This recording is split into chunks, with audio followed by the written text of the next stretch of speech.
Welcome to our channel. Today we how to enable Stripe Webhook signing verification, beginner guide step by step clearly. To enable Stripe Webhook signing verification, begin by logging into your Stripe account.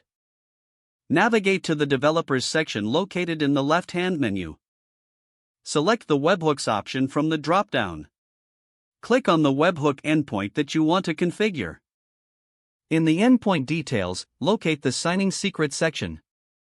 Click on the Click to Reveal button to display the signing secret. Copy the signing secret to your clipboard for later use. Next, access your application where you handle incoming webhook events.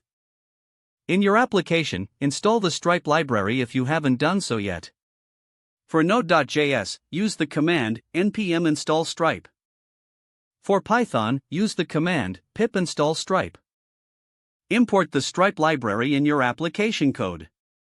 Use the signing secret you copied earlier to verify incoming requests.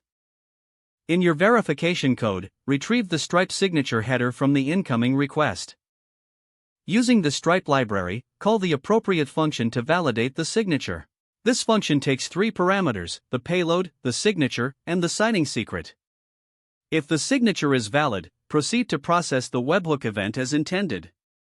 If the signature is invalid, disregard the webhook and log the incident for review. Remember to test the webhook signing verification thoroughly in your development environment.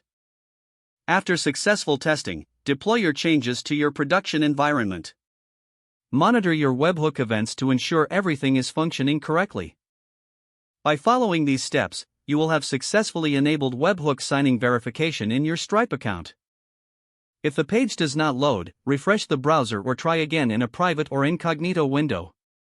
Make sure you are using the correct email address, then retype it carefully to avoid small typos. If your password is not accepted, use the reset option and create a new strong password you can remember. Check your spam folder for verification or security emails, then complete any requested Enable two-factor authentication if available to improve account security and reduce unauthorized access risk. After signing in, review your profile details so your contact information and settings are accurate and current. Don't forget to like this video and subscribe to our channel for more step-by-step tech guides.